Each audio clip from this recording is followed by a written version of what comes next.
It was a cold night in Charlotte, North Carolina, when Sarah and Kelly Monroe left the local movie theater after watching the latest hit film. The streets were eerily quiet as the two best friends stepped out into the cool autumn air. The flickering lights of the marquee dimmed in the background, their laughter echoing down the empty street as they began their walk home. Sarah, the more reserved of the two, tugged her jacket tighter around her shoulders. "I still can't believe we stayed for the entire movie," she said, her breath visible in the cold night air. Kelly, always the more adventurous spirit, grinned. "It was worth it. Besides, who needs sleep when you've got a good movie to watch?" Her eyes sparkled, her face glowing with excitement. They were just a few blocks from Kelly's house, and the familiar sights of their neighborhood loomed in the distance. Sarah pulled out her phone, texting her mom to let her know they were on their way. "Almost home," she typed, before slipping the phone back into her pocket. But something felt off. A low hum of unease began to settle in Sarah's chest, though she couldn't pinpoint why. The streetlights flickered briefly, casting long shadows over the sidewalk. She glanced around, noticing a man across the street who seemed to be watching them. He was standing still, his face obscured by a dark hood, but Sarah couldn't shake the feeling that he was paying attention to them. "Kelly, let's hurry," she said, quickening her pace. Kelly, distracted by something on her phone, didn't hear her at first. "Just a second," she muttered. "I'm texting my sister." Sarah walked ahead, glancing over her shoulder again, but the man was no longer there. The unease didn't go away, but she kept walking. Kelly caught up with her after a moment, slipping her phone back into her pocket. "Did you hear something?"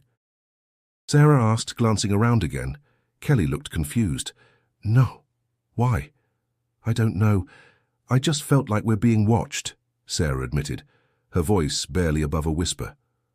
"Probably just someone on their way home," Kelly laughed, shrugging it off. "Come on, we're almost there." They reached the corner of the street, the sound of their footsteps the only noise breaking the silence. The man they'd seen earlier wasn't there anymore. Sarah breathed a little easier, but the nagging feeling still lingered. Kelly's house was just around the corner. They could almost see it, the warm lights through the windows. But that was when everything changed. The world seemed to freeze for a moment as the sound of footsteps echoed behind them. Before Sarah could turn around to see who it was, a pair of strong hands grabbed them both from behind. The last thing she remembered was Kelly's frightened scream and the cold, unfamiliar grip of whoever had taken them. The night swallowed them whole, and just like that, the Monroe sisters vanished without a trace. It was a crisp, quiet night in Charlotte, North Carolina, in the fall of 2002. The air had a chill to it, signaling the approaching winter.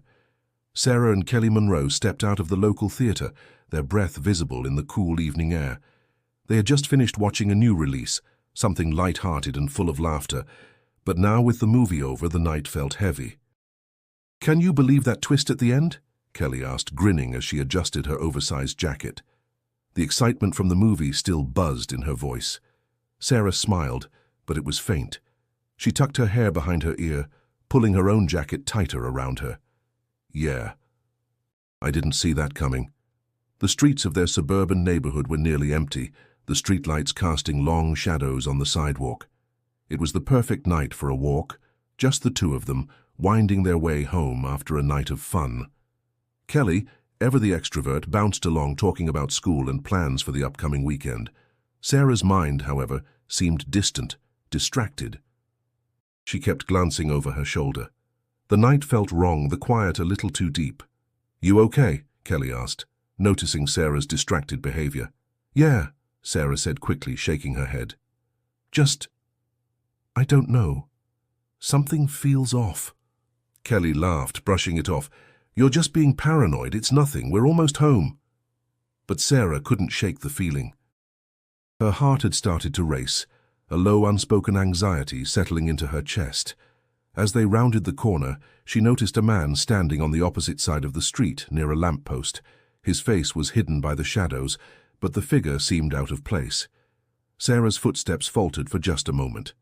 "Do you see that guy?" Sarah asked in a low voice, nudging Kelly. Kelly followed Sarah's gaze but didn't seem concerned. "Probably just some guy walking home, Sarah," Relax."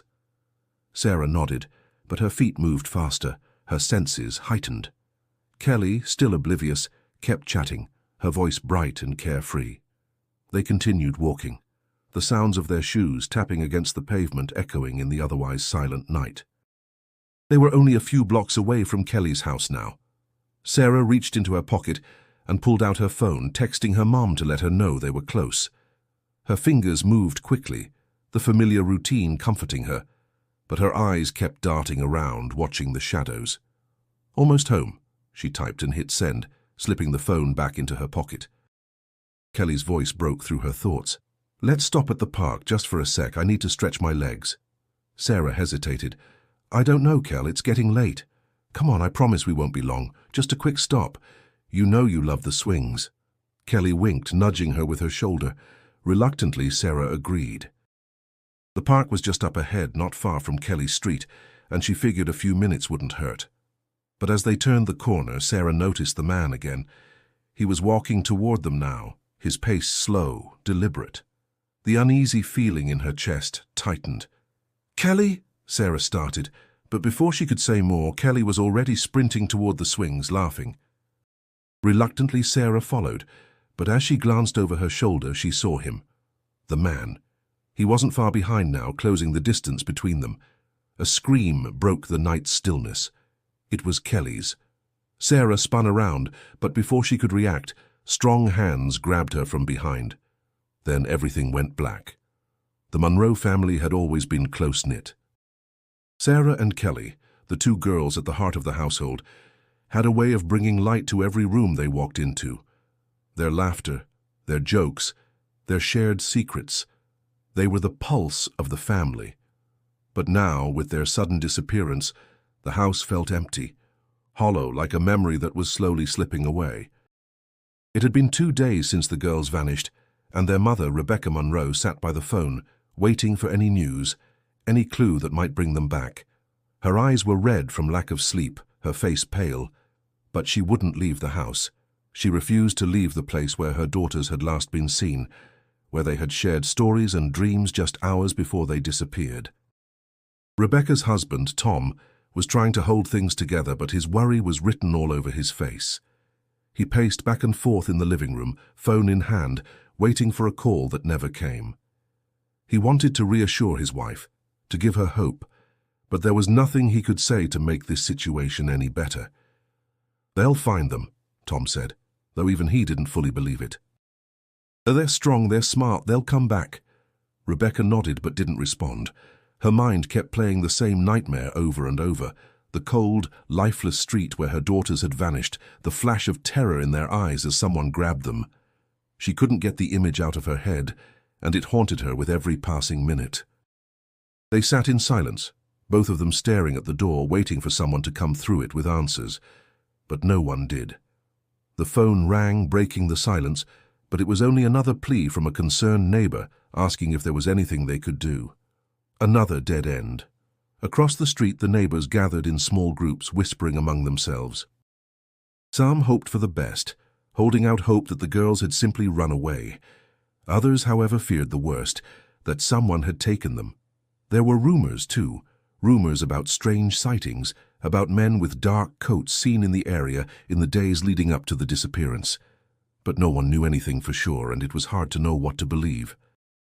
"Mom, do you think they'll be okay?" asked Emily, Sarah's younger sister, standing in the doorway. Her small voice cracked as she spoke, the weight of the question too heavy for her to bear. Rebecca blinked, forcing herself to smile, though the effort was painful. "Of course, sweetheart, they're going to be fine. We just have to be patient." But deep down, Rebecca wasn't sure anymore. Every time she closed her eyes, she saw the image of her daughters walking home, laughing together, and then nothing. Only the cold silence that followed. She didn't want to believe that they were gone, but the longer they were missing, the harder it became to deny it. Her heart ached with the weight of the uncertainty, the not knowing, the fear. Tom sat down next to her, wrapping an arm around her shoulder. He didn't have the answers, but he had his wife, and together they could hold on to something, anything, that might bring their daughters back.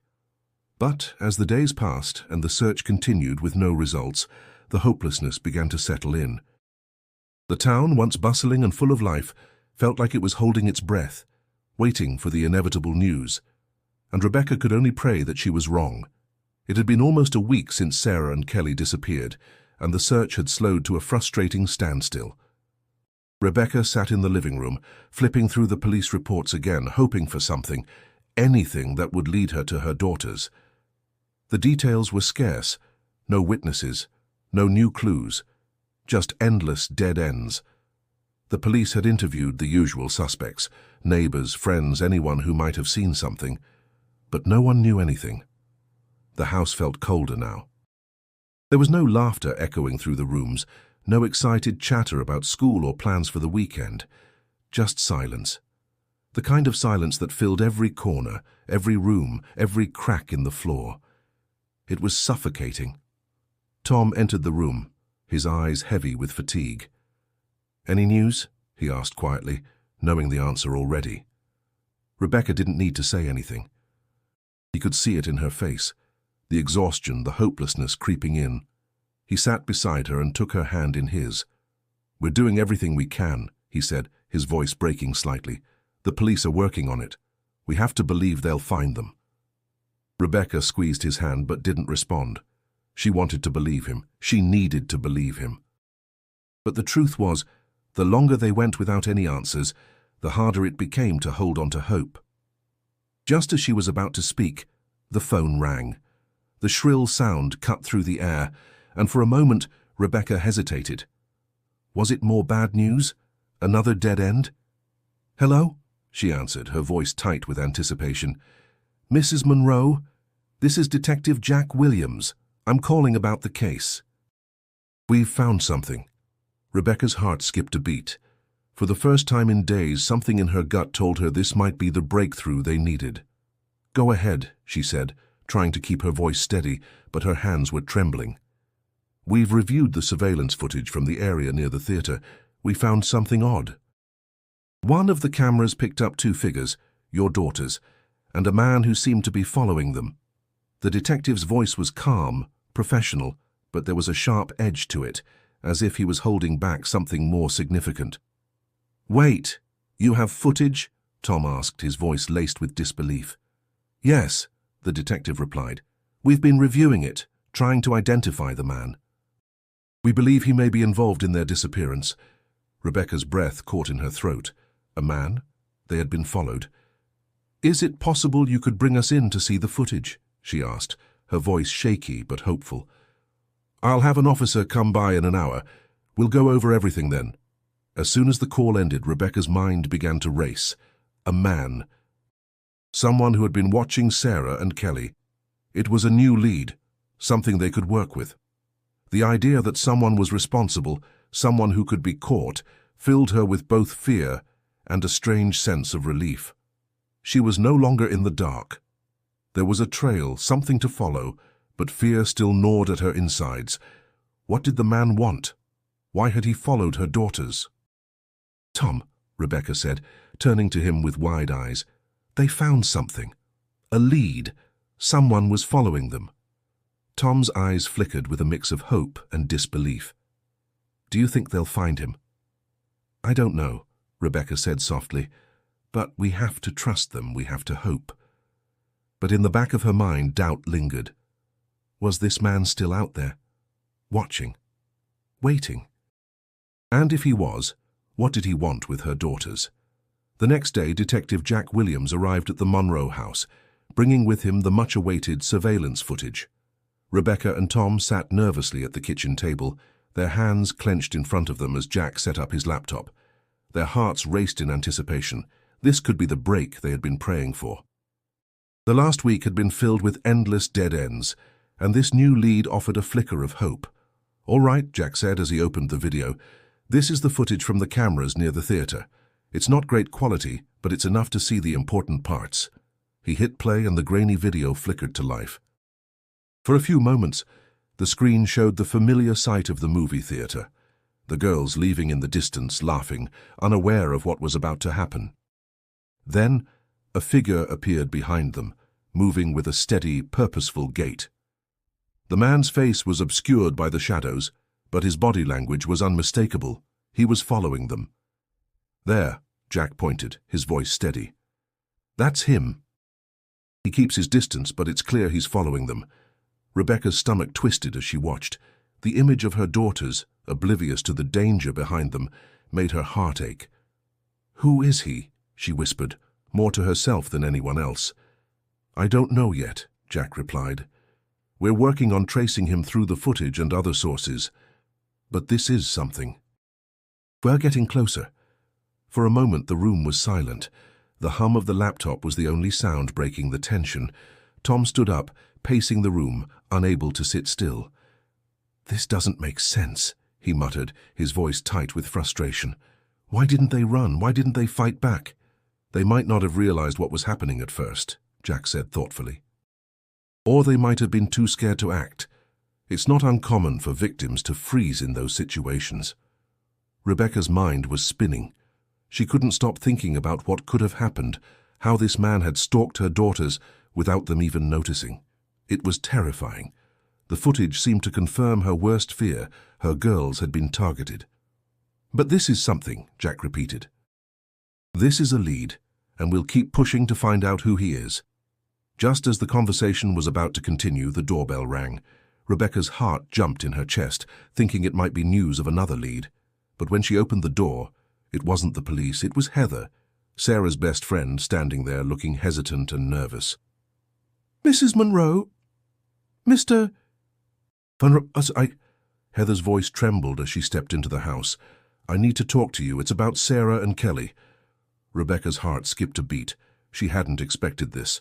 Heather was the last person she had expected to show up, but something in her eyes told Rebecca that Heather knew something important. "Come in, Heather." "What's going on?" Rebecca said, trying to keep her voice calm despite the flood of emotions rushing through her. Heather stepped further into the house, her hands shaking. "I didn't want to say anything at first, but now I have to. There's something I've been keeping from you, something I think you need to know." Rebecca and Tom exchanged a glance.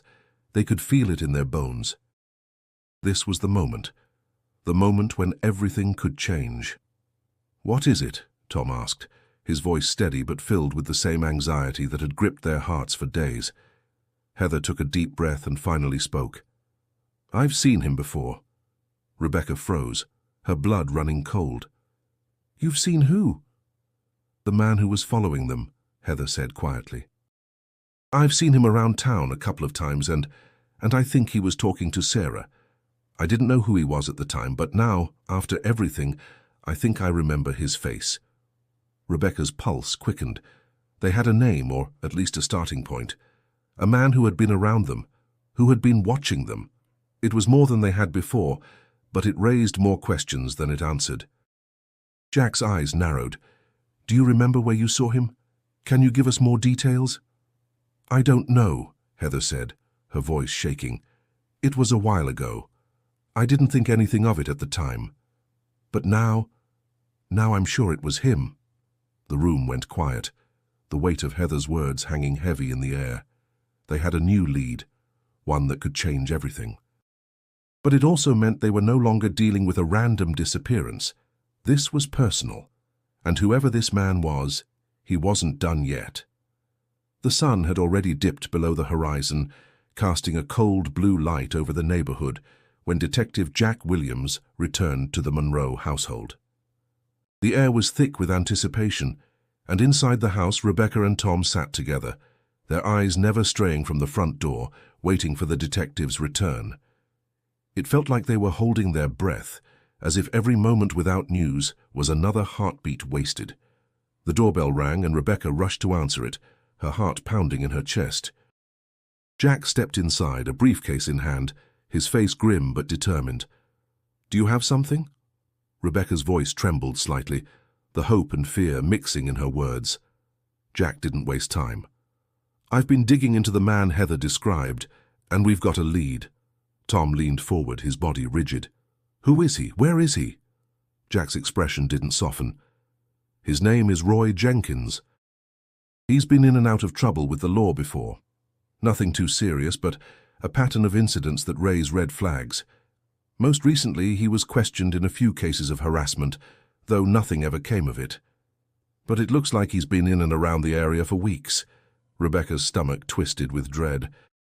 You're saying he's been watching my daughters for weeks? Jack nodded, pulling out a file from his briefcase. We've tracked his movements. He's been seen on the surveillance footage several times over the past month, following them, hanging around the park, even walking along the same routes they took home from school. The room fell into a heavy silence as the reality of the situation began to sink in. Tom's voice cracked with frustration. But why? Why did he go after them? What did he want? Jack didn't have an immediate answer. That's what we're trying to figure out. We've interviewed people who know him, but no one seems to have any idea what he's capable of. His reputation in town is pretty quiet. He doesn't cause any real trouble, but it's clear he's been watching your daughters. Rebecca's mind raced. Her instincts screamed at her, telling her something was off about Roy Jenkins, something deeper than what they could see on paper. You're sure it's him? This man Heather saw? We're still confirming the details, but yes, Jack said. We believe it's him. Heather's description lines up with the surveillance footage, and there's no question he was there. Rebecca turned away, her hand clutching the edge of the counter, her eyes filling with tears. Why didn't I notice? She whispered, more to herself than to anyone else. How could I have let this happen? Tom moved to her side, placing a reassuring hand on her shoulder. You couldn't have known. None of us could have. But now we know, Jack interrupted. Now we have a lead. And that's something we can work with. Rebecca nodded, though her heart was still heavy. The fear was no longer just a vague feeling. It had solidified into a person, a man who had been in their lives without them even knowing. Roy Jenkins wasn't just some stranger. He was someone who had been right under their noses, watching their every move, and now he had their daughters. Jack continued, We're going to take this to the next step. We're getting warrants to search his house, his car, and anything else we can find. We'll dig deeper and we'll get to the bottom of this. Rebecca's mind was spinning. The reality of what had happened was starting to settle in, but at the same time she could feel a sliver of hope creeping in. They had a name, they had a lead, and they had the police working to find answers. It wasn't much, but it was something. I just want them back, she whispered, her voice cracking. I just want Sarah and Kelly back. Jack gave a sympathetic nod. We're going to find them. We won't stop until we do. Detective Jack Williams had spent the better part of the afternoon combing through Roy Jenkins' records. His fingers hovered over the keyboard, the glow of the computer screen illuminating his face in the dim office. Every lead he had chased had brought him to the same uncomfortable conclusion. Roy wasn't just a random figure in the background. He was a pattern, a thread that wound through various unsettling incidents. Jack clicked through the pages of reports, his eyes narrowing as he studied each one. It wasn't just the recent harassment claims. There were older records too. Roy Jenkins had been in trouble years ago, and his name appeared in several police files, but they were all dismissed. Minor charges, no real follow-up. And yet, here he was, in the middle of a case that had the entire town on edge. Jack leaned back in his chair, thinking about the history that had been hidden in plain sight. Why had no one noticed it? How had he slipped under the radar for so long? The office door creaked open, and Officer Melissa Grant walked in, her footsteps quick and precise. She held a folder in her hands, and Jack immediately recognized the weight of the information inside. She placed it on his desk with a sigh. Found something you might want to see, she said, pulling a chair out and sitting across from him. What is it? Jack asked, already feeling a stir of anticipation. Melissa flipped open the folder. Inside were old newspaper clippings, ones that had been forgotten over time. This goes back a few years, she said, pointing to a particular article. A string of break-ins, all around Charlotte. The victims were mostly single women, living alone. Nothing ever came of it, but take a look. Jack studied the article. A string of burglaries, each one unsettling in its details. Each woman had been targeted at night, their homes broken into with alarming precision. The articles didn't mention anything about a suspect, just that the cases were eventually closed for lack of evidence. Roy Jenkins was one of the names mentioned in passing, Melissa continued. He was a neighbor of one of the victims. He wasn't directly tied to any of the break-ins, but his presence around the area was noted. Jack's mind raced. This was more than just a creepy guy stalking women. This was a man with a history, with behavior that had long been ignored. And now, his obsession with Sarah and Kelly made sense in a terrifying way. He was in the vicinity during these break-ins, Jack muttered, his voice almost to himself. And no one ever thought to connect him to these cases? Melissa nodded. It's like he was always just on the edge of suspicion, but never enough to get anyone's attention. And now, this. Jack stood up abruptly, his thoughts swirling. This is bigger than we thought. We need to dig deeper. I want everything we can find on Jenkins. His history, his movements. I don't care if it takes all night. We can't let him slip away again. As he walked to the filing cabinets, Jack's mind kept returning to the chilling thought. This man hadn't just started his path of obsession recently. He'd been doing it for years, watching, waiting, and now it had escalated. The thought that Roy Jenkins had been hiding in plain sight, his darker tendencies simmering just beneath the surface, made Jack's skin crawl. How many more girls had he been watching? How many others had he harmed?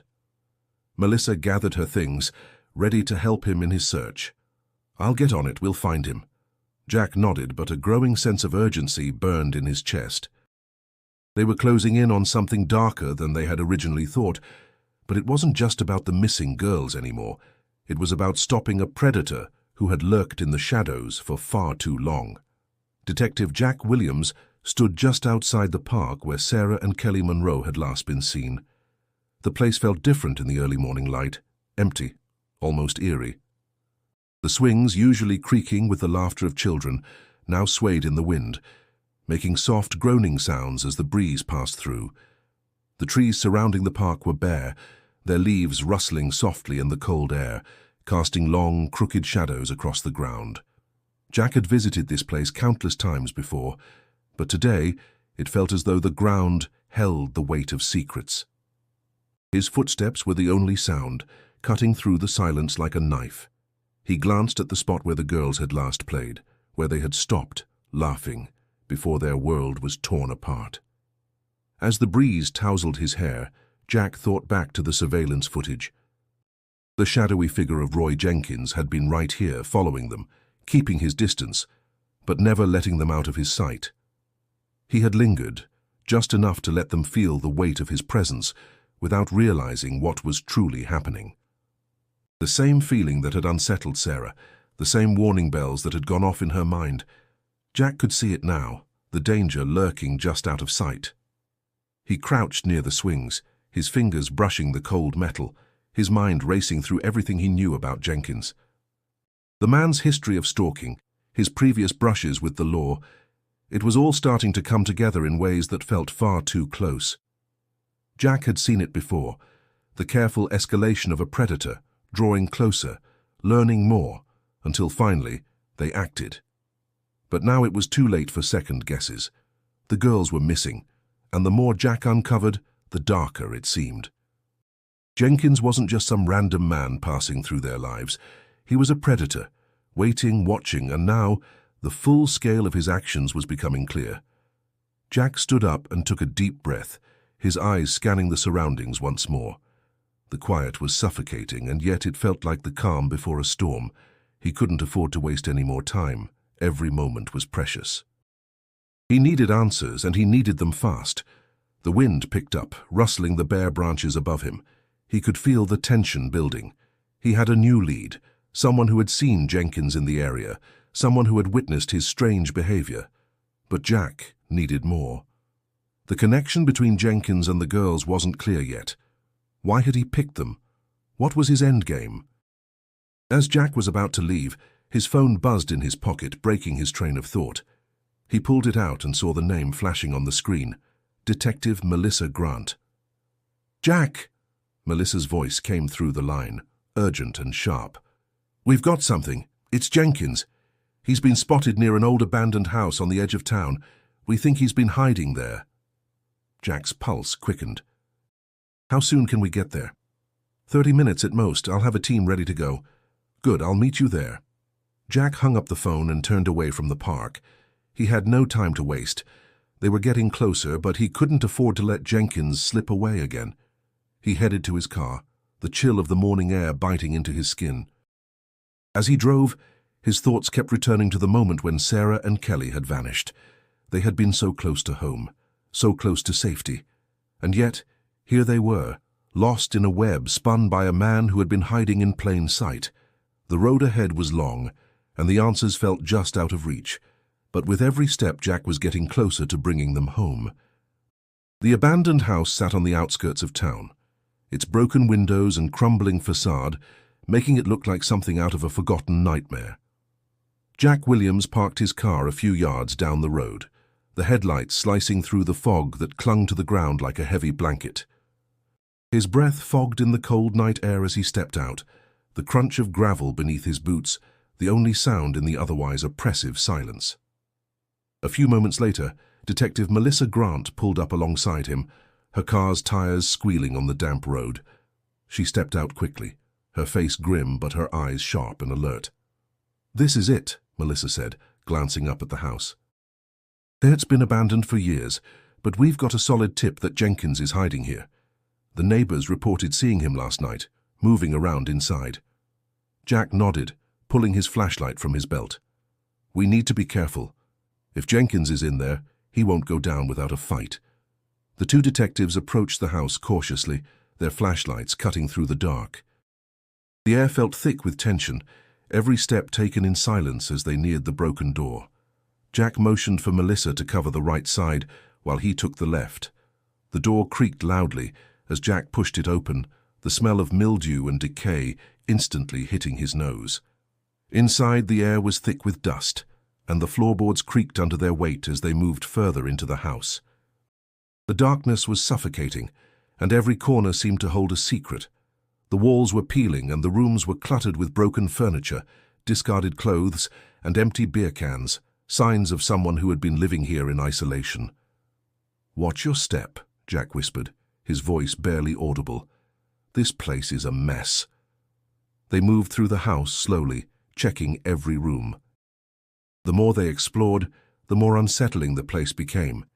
There were strange markings on the walls, scribbled notes and symbols that didn't make any sense. Some looked like they had been there for years, while others appeared recent. Jack's stomach twisted with unease. "Jack!" Melissa called from the other room, her voice sharp with alarm. "You need to see this." Jack hurried to her side, his heart pounding in his chest. He found her standing in front of a door at the back of the house, the faint outline of a small room visible beyond. The door was slightly ajar, and inside, the room was far too organized for someone living in such a disheveled space. The walls were lined with photographs, pictures of Sarah and Kelly Monroe taken at different times over the past several weeks. The girls were laughing, walking to school, sitting in the park. Some of the photos were taken from a distance, others were far too close. "I told you he was watching them," Melissa said, her voice shaking with disbelief. "This is worse than we thought." Jack's stomach dropped as he stepped closer to the photographs, his mind racing. The realization hit him like a punch to the gut. Jenkins had been following the girls long before they vanished, capturing moments of their lives without them ever knowing. It was more than just obsession. It was methodical. He had planned this. "This is him," Jack muttered, his voice cold. "He's been tracking them, watching them, knowing everything about their lives." In the center of the room, on a small table, Jack spotted a notebook. He approached it slowly, as if the answers he sought might be hidden within its pages. Flipping it open, his eyes skimmed over the scribbled notes. They were disjointed, chaotic, filled with drawings, names, and dates, but one entry caught his eye. "October 15th, when they're alone," Jack read aloud. His voice grew tighter with every word. "That's when I'll take them." Melissa's breath caught in her throat. He was planning this. He knew exactly what he was doing. Jack slammed the notebook shut, his mind reeling. This wasn't just a random crime. This was calculated, something far darker than they had anticipated. Roy Jenkins wasn't just a stalker, he was a predator, and now they had the proof. "We need to get this to the team," Jack said, his voice steady but laced with urgency. "We're going after him now."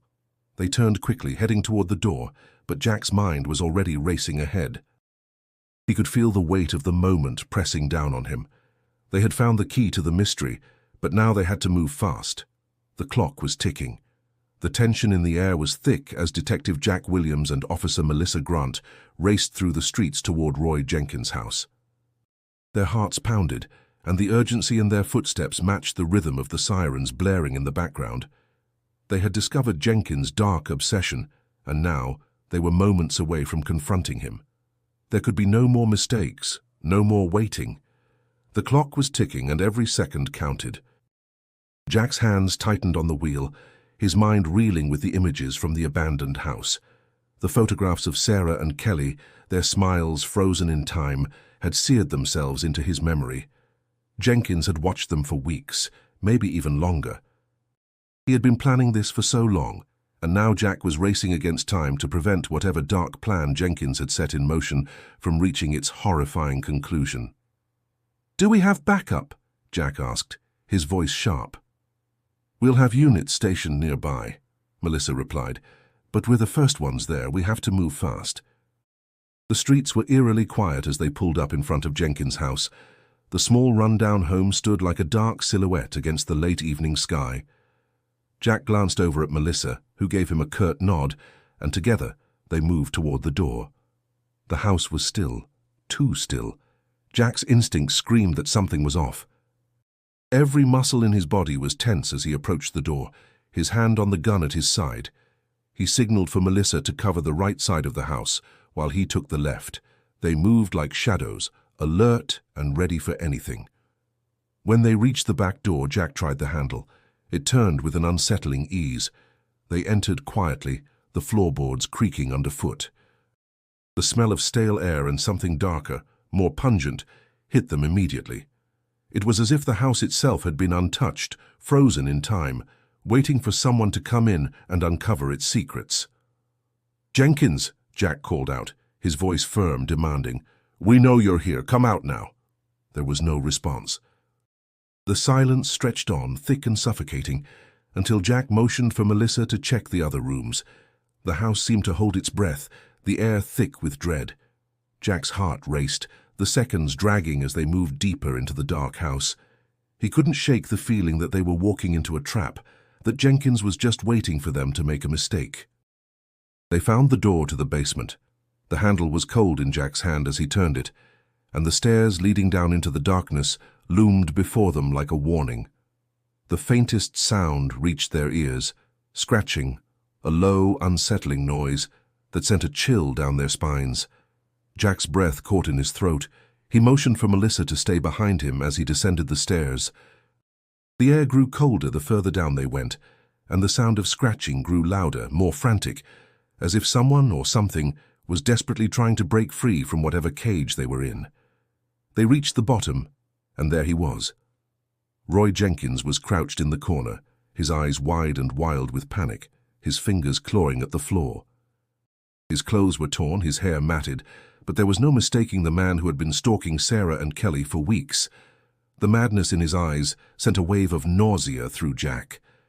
Jenkins looked up, his mouth twisted into a grimace. "You don't understand," he whispered, his voice hoarse. "They were supposed to be mine." Jack's hand went to his gun, but he didn't draw it just yet. He was trying to understand, trying to make sense of the madness that had overtaken Jenkins. "It's over, Jenkins. You're coming with us." Jenkins' laughter was a hollow, insane sound, echoing off the concrete walls. "You can't stop me. I've already won." With that, the room fell silent again. The only sound was the distant hum of the outside world, as Jack and Melissa slowly moved in. They had found him, but the questions were still swirling in their minds. Why had Jenkins done this? And what had he planned to do with Sarah and Kelly? They wouldn't stop until they had all the answers. The interrogation room was cold, sterile, and silent, except for the faint hum of the fluorescent light overhead. Roy Jenkins sat slouched in the metal chair, his wrists cuffed to the table. His eyes darted around the room, restless, wild. He looked like a man trapped between fear and defiance. Detective Jack Williams stood across from him, arms folded, watching carefully. He knew this was the moment. After weeks of chasing shadows, they finally had Jenkins in custody. Jack broke the silence first. "You've been following the Monroe sisters for weeks. You had photographs of them, hundreds. You tracked their every move. Why?" Jenkins didn't answer. His gaze flicked toward the mirror on the wall, the one-way glass behind which other officers were observing. His lips twitched, almost into a smile. "They were special," he said finally, his voice low, gravelly. "You wouldn't understand." Jack leaned forward. "Try me." Jenkins' expression shifted, almost like he was proud of himself. "I watched them because they reminded me of someone I lost. They were perfect, always together, always smiling. I thought if I could keep them close, I could make it right again." Melissa, sitting beside Jack, frowned. "Make what right, Roy?" "What are you talking about?" He stared at her for a long moment before answering. "My sister," he said softly. "She died when I was a kid. Nobody cared. Nobody looked for her. I thought, maybe if I kept them safe, it would be different this time." Jack's jaw tightened. "You call this keeping them safe? You terrorized them, Roy. You watched them. You followed them. You took them." The words hung heavy in the air. Jenkins didn't flinch. Instead, his smile widened, slow and unsettling. "Took them? Is that what you think?" He laughed, a hollow, humorless sound that echoed through the room. "You don't even know what really happened." Jack's pulse quickened. "Then tell me, what happened to Sarah and Kelly?" Jenkins tilted his head, eyes narrowing. "They're gone," he said simply. "But not because of me." Melissa's voice sharpened. "You expect us to believe that? We found your hideout, your photos, your notes." Jenkins' laughter returned, softer this time. "You think those notes tell you the whole story? You think I'm the only one watching?" Jack's heart skipped a beat. "What are you talking about?" "There's more to this than you think," Jenkins said, his voice low and taunting. "You're looking in the wrong place. While you're wasting time with me, you're letting the real monsters walk free." Jack slammed his hand against the table. "Enough games, where are they?" For the first time, Jenkins's smile faltered. A flicker of fear crossed his face, just for a second. He leaned forward, lowering his voice to a whisper. "You're too late." Jack froze. "What do you mean?" Jenkins didn't respond. He leaned back, his expression blank now, as though the energy had drained out of him completely. The silence stretched on until Jack could feel the anger and confusion bubbling inside him. He turned toward Melissa, but before he could speak, Jenkins added quietly, "You'll find what you're looking for, Coz, if you know where to dig." Then he closed his eyes, shutting down completely. Jack stepped out of the room, his thoughts racing. The pieces weren't fitting. Jenkins had confessed to stalking the girls, but his cryptic words hinted at something else, something bigger. Melissa followed him into the hallway. "He's lying," she said, but her voice lacked conviction. "Maybe," Jack replied, staring through the glass at Jenkins' motionless figure. "Or maybe he just told us exactly what we needed to hear." A chill ran down his spine. For the first time, Jack realized the terrifying truth. This case wasn't over. It was only beginning. The rain started to fall heavily, soaking through Jack's coat as he stood by the edge of the police car, staring out into the dark night. The tension from Jenkins' cryptic words still lingered in the air, gnawing at him. "You're too late." The words echoed in his mind as the storm began to grow more intense, each drop hammering against the windshield, a relentless reminder of the urgency pressing down on them. Melissa pulled up beside him, her car's tires sloshing through the puddles. The rain didn't stop her. Nothing seemed to slow her down. As she got out of the car, she looked at Jack, her face tight with concern. "We need to act now," she said, pulling her jacket tighter around herself. "Jenkins said we're too late. What did he mean by that?" "I don't know," Jack muttered, rubbing his hands together, trying to stave off the chill that was crawling up his spine. "But he wasn't lying when he said there's more to this. We need to find out what Jenkins meant before it's too late." The words hit Jack harder than he expected. There was something in Jenkins' demeanor, something about his surrendering to the silence that told Jack that they were running out of time. Jenkins wasn't hiding the truth. He was waiting for them to piece it together. And that nagging feeling, the one that had been with him all throughout this investigation, was now a loud, ringing alarm in his head. They were on the edge of something dark and dangerous. "We have to go back to the evidence," Jack said suddenly, his voice firm. "There has to be something we missed." Melissa nodded. "We'll start at the house, the photos, the notebook." He left something behind. They both got back into the car, the rain pounding on the roof in steady rhythms. Jack drove through the drenched streets, his hands gripping the wheel. The streetlights reflected off the water, casting eerie glows on the wet pavement. The further they drove, the more unsettled Jack became. Every shadow seemed to hide something more sinister, and every turn they took felt like it was leading them further into a trap. When they arrived at Jenkins' house, it looked different in the storm. The dilapidated structure, with its broken windows and peeling paint, seemed even more oppressive in the grey light. The porch was empty, but the back door still hung ajar, the wind tugging at it. "This is it," Jack said, stepping out of the car. He had already made up his mind. "We're going in." As they walked toward the door, Melissa spoke softly. "Jack, I know we're close, but we have to be careful. Jenkins might not be the only threat here." Jack didn't respond. He simply nodded. The weight of the situation was pressing down on him harder than ever before, but he couldn't afford to hesitate now. The inside of the house was just as dark and oppressive as it had been before. The stale air greeted them as they stepped into the hall. The floorboards creaked beneath their feet as they moved further into the house. Everything was still, eerily quiet, save for the sound of the storm outside. The walls were bare except for the remnants of old, torn wallpaper. They moved swiftly through the rooms, their flashlights cutting through the dark. Jack's mind was racing, piecing together every bit of information they had. The photographs of Sarah and Kelly, he couldn't shake the images of them from his mind, and Jenkins' notebook with its disturbing notes about taking them when they were alone. Was this a plan gone awry? Or had Jenkins been working with someone else all along? And then it hit him. Something he'd missed earlier. A drawing in the notebook, a rough sketch of a location he hadn't recognized before. "I need to go back to the basement," Jack muttered, his heart pounding. He was sure now something was hidden down there. The basement door groaned as Jack pushed it open. The air inside hit him like a cold, damp wave. The room below was cluttered, filled with old furniture, crates, and remnants of forgotten items, yet there was something unsettling about it. It felt off, like a place that had been disturbed but never fully cleaned up. As Jack stepped down, his flashlight cut through the darkness, revealing a space that seemed frozen in time. The concrete walls were stained, the floor littered with debris, but it was the corner of the room that caught his attention. "Over here," Jack called to Melissa, who was close behind him. Her footsteps echoed lightly as she approached. In the far corner, half hidden behind a pile of old furniture, was a large wooden chest. It was an odd thing to find in such a disorganized space, and Jack's instinct told him it wasn't just any old box.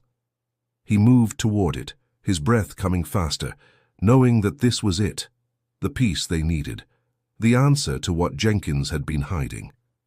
As Jack knelt and reached for the chest, Melissa stood back watching the surroundings. "Be careful," she warned, her voice tense. "We don't know what's inside." Jack didn't answer. His fingers wrapped around the chest's cold metal handles, and with a firm tug, he pulled it open. The hinges creaked in protest, the sound louder than the crackling tension in the room. Inside, it was packed with various items, old clothes, books, and papers, but what caught Jack's attention immediately was a stack of photographs. His hands shook slightly as he pulled them out one by one. Each photo was disturbing in its own right. There were pictures of Sarah and Kelly taken from various angles, close-ups, candid shots, even pictures of their bedrooms. They had been watched, not just followed. They had been carefully studied, their lives laid bare for someone's obsession. Melissa stepped closer. They're so detailed." Jack flipped through them quickly, his mind racing. There was something more here, something that wasn't immediately clear. One photograph in particular caught his eye. It was a picture of Kelly, but she wasn't alone. In the background, there was another figure, barely visible in the shadows, but unmistakably there. A man. "Who is this?" Jack muttered to himself, pointing at the figure. His mind scrambled to connect the dots. Could it be someone Jenkins had been working with? Or was it someone else entirely, someone they had missed in the investigation? He scanned the rest of the photographs, his heart sinking. The more he looked, the more questions popped up. It wasn't just about Jenkins anymore. There was something bigger, something darker, lurking beneath the surface of this case. Jenkins had been the catalyst, but someone else was pulling the strings. "What do we do now?" Melissa asked, her voice tight. She could see the urgency in Jack's eyes, the growing realization that this wasn't just a simple case of obsession or kidnapping. It was a well-organized operation, and they were only beginning to scratch the surface. "We need to find out who that man is," Jack said, his tone grim, "and we need to do it fast." Jack stood up, the photograph still clutched in his hand. The chest felt heavier now, as if it contained more than just the physical weight of the items inside.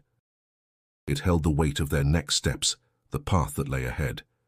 The basement was silent except for the sound of the rain hammering against the windows above. Jack's mind was swirling. He knew they were getting closer, but the truth was still elusive, slipping just out of reach. "We have to go back to the beginning," he said, more to himself than to Melissa. "We need to trace this back, all the way to the start." The storm had subsided by the time Jack and Melissa returned to the precinct, their heads filled with the photographs they had discovered. The basement was still fresh in Jack's mind, the hidden chest, the candid shots of Sarah and Kelly, and the unsettling figure lurking in the background of the one photo. It felt like a thread that was slowly unraveling, but the more Jack pulled, the deeper it seemed to go. Inside the precinct, the usual hum of phones ringing and officers moving between desks seemed distant, muted. Jack sat at his desk, his hands folded together, staring at the photograph. The blurry figure in the background, just visible enough to catch his eye, was gnawing at him. He had seen that face before, he was sure of it. Melissa stepped in, holding a coffee cup, and placed it on his desk. She didn't say anything right away. She could see it in his eyes. He was lost in thought, his mind racing through the possibilities. "Jack," she finally said, breaking the silence, "what are we missing? Jenkins is behind bars, but I can't shake the feeling that there's something more. Someone else." He looked up at her, his brow furrowed. "I think I know who it is." Melissa raised an eyebrow. "Who?" "The man in the photograph," Jack said, flipping the image toward her. "I've seen him before. His name is Paul Richards. He's an old associate of Jenkins from way back." "Paul Richards," Melissa repeated. "I don't know the name." Jack nodded slowly, his voice steady but laced with urgency. "Richards was a small-time criminal with a history of breaking and entering. He's been off the radar for a while, but I've seen him around town. He used to run with Jenkins in the past. They both got caught up in some petty crimes years ago, but Richards vanished when Jenkins was arrested. I thought he just disappeared, but now it looks like he's been watching the girls all along." Melissa's eyes widened. "You think Richards has been involved this whole time? Why wasn't he on our radar?" "I don't know," Jack muttered, frustration creeping into his voice, "but that photograph, it's the same guy. He's been hiding in plain sight, and he's been working with Jenkins all along." Melissa tapped the desk with her fingers, thinking. If Richards was involved, it changes everything. We're dealing with a partnership, not just a lone predator. "Exactly," Jack said, his eyes narrowing. "And now we need to figure out how deep this goes. Where is Richards now? What was his role in all of this?" They both fell silent for a moment. The weight of the revelation was heavy, but it also gave them a clear direction. They weren't just chasing shadows anymore. They had a suspect, and more importantly, they had an answer to what Jenkins had been hinting at in their interrogation. Jenkins hadn't been the only one pulling the strings. Jack stood up abruptly, his chair scraping against the floor. "We need to find Richards now before he disappears again." Melissa stood as well, her expression resolute. "I'll run a search on him. We'll get his last known whereabouts." As she walked out, Jack's gaze drifted back to the photograph on his desk. The pieces were finally coming together. Jenkins had been just a part of the puzzle, but Richards, he was the key to everything. Jack could feel the adrenaline starting to pump in his veins. They were so close now, closer than ever. They just needed to catch Richards before it was too late. The clock was ticking. The precinct buzzed with activity as the search for Paul Richards ramped up. Jack stood at the center of it all, his mind working at lightning speed as he directed officers to comb through every lead. His frustration was growing, but so was his resolve. They had Jenkins in custody, and now Richards, who had been hiding in the shadows for so long, was their only path to finding Sarah and Kelly. "Anything," Jack barked as he walked through the crowded room, his voice sharp and focused. He was looking at one of the officers working the case. "Nothing yet," the officer replied, his tone matching Jack's frustration. "We've traced his last known address, but it's been abandoned for months, no new activity. He's either hiding out, or we're missing something." Jack ran a hand through his hair, his mind racing. "Check the old warehouses by the docks. We know Richards had connections there. He used to run with some local guys in that area." The officer nodded. "On it." Jack turned away, pacing the hallway. The clock was ticking, and he could feel the weight of the time pressing on him. It had been nearly a week since Sarah and Kelly had disappeared. Every second counted now. He needed answers, and fast. As Jack passed by his desk, he glanced at the photographs again, the haunting images of Sarah and Kelly, the blurry figure of Richards in the background of one. It was all coming down to this moment. Richards had been the shadow, the unseen hand manipulating everything, and now Jack had to bring him into the light. His phone buzzed in his pocket. It was a text from Melissa. "We found something. Richard's name came up in a recent security camera scan. He's been spotted at a gas station off Route 25 last night." Jack's pulse quickened. This was it. Richards had made a mistake. He'd surfaced again. Jack knew that the next few minutes could be the turning point. There was no more time for games.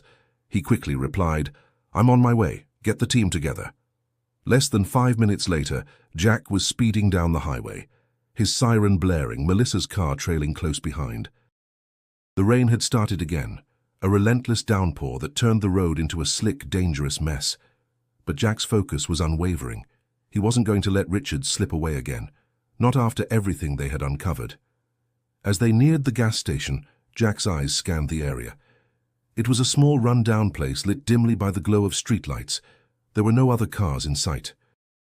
Jack parked the car at a distance, making sure they wouldn't be seen if Richards was still around. They were close, too close to let this opportunity pass.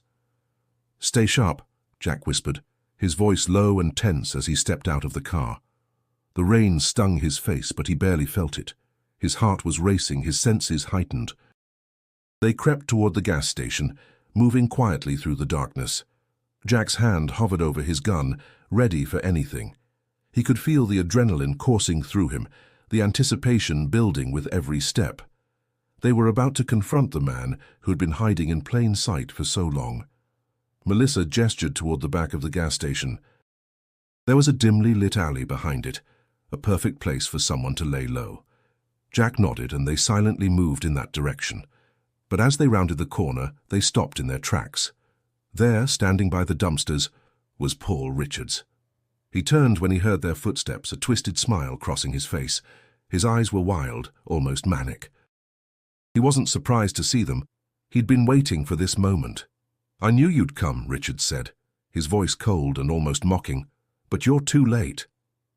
Jack's heart skipped a beat. The words hung in the air, chilling him to the core. What did he mean? What had Richards done?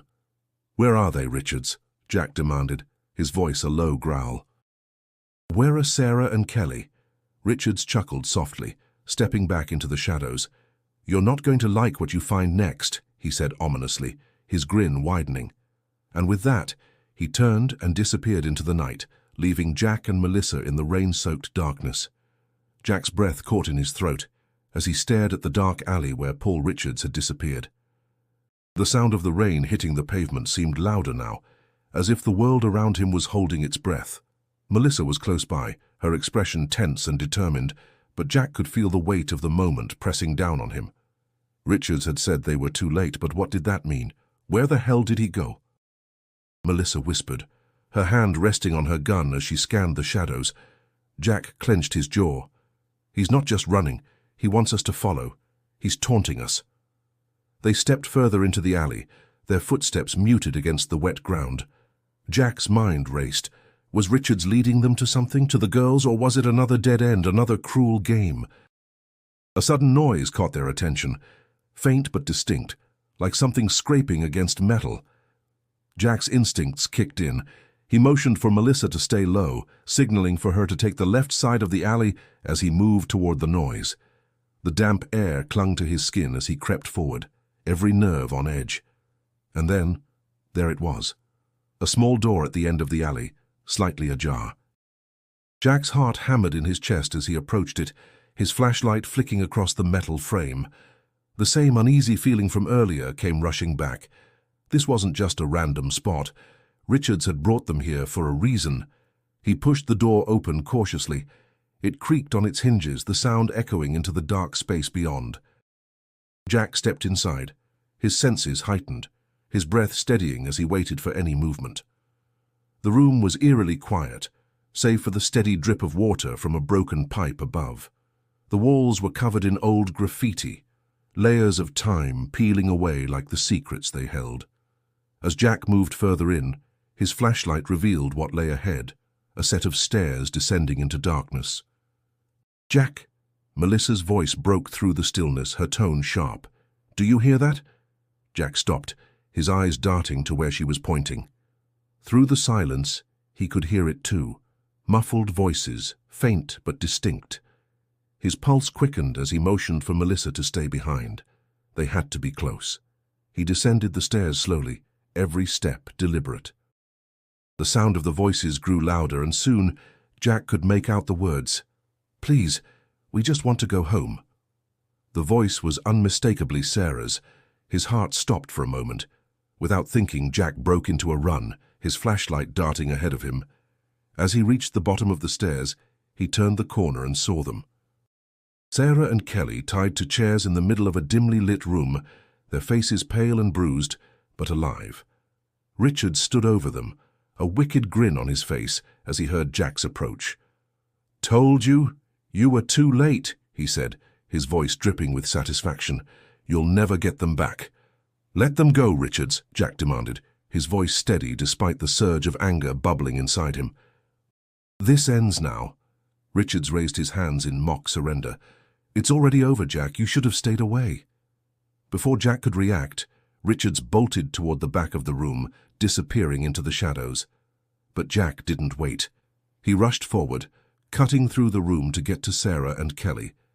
As he untied them, his hands shook. This wasn't just a rescue. This was a redemption of sorts. The girls were alive, but the nightmare wasn't over yet. "Jack, we're so scared," Kelly whispered, her voice weak but full of relief. "You're safe now," Jack reassured her, his voice low but filled with resolve. "But we need to get out of here, fast." The sound of sirens filled the air, growing louder by the second. Jack turned, grabbing Sarah's arm gently as he pulled her toward the exit. He looked back once, his eyes scanning the shadows for Richards, but he was gone. For now, at least. They made their way out of the room, Jack pushing open the door and stepping into the safety of the night. The rain was still falling, but it no longer felt oppressive. There was hope in the air now. As they stepped into the light, Jack let out a breath he didn't realize he'd been holding. The fight wasn't over, but tonight they had won.